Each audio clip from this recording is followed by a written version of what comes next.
The personal impact arrives quietly. Cash buys less. Fixed income fails to protect. Pension assumptions crack under pressure. What looked conservative becomes risky by default. This does not require a collapse narrative. It requires time. Historically, this phase spans 12 to 48 months, sometimes longer, sometimes shorter. The variable is not policy creativity. It is trust. When trust holds, the system limps forward.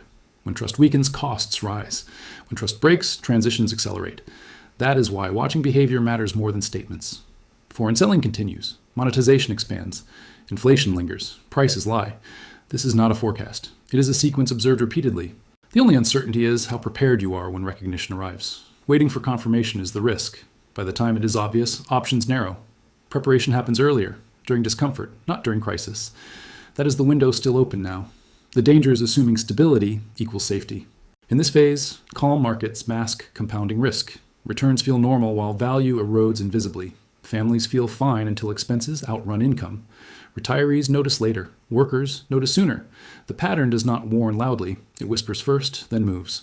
That delay is where outcomes diverge for those paying attention versus those trusting reassurance. History shows the cost, every time, without exception, globally. Now let's talk about survival. Fear without action is paralysis. Information without application is useless. The entire purpose of recognizing patterns early is to regain control while options still exist. This is not about panic, it's about positioning. Step 1 is reducing long-duration bond exposure. Long bonds are most vulnerable in this phase because suppressed yields combined with inflation destroy real returns. You don't need to eliminate fixed income entirely, but consider shortening duration aggressively. Treasury bills, money market funds, and short-term instruments paying 5% protect optionality. Long bonds lock in loss. Step 2 is favoring real assets over promises. Real assets produce, store, or enable value independent of policy.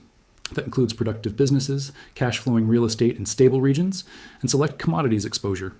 The key distinction is ownership versus reliance.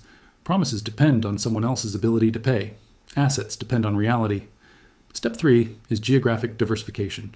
This does not require moving countries. It means reducing single jurisdiction risk. International equities, foreign bank exposure within legal limits, multiple custodians, multiple currencies.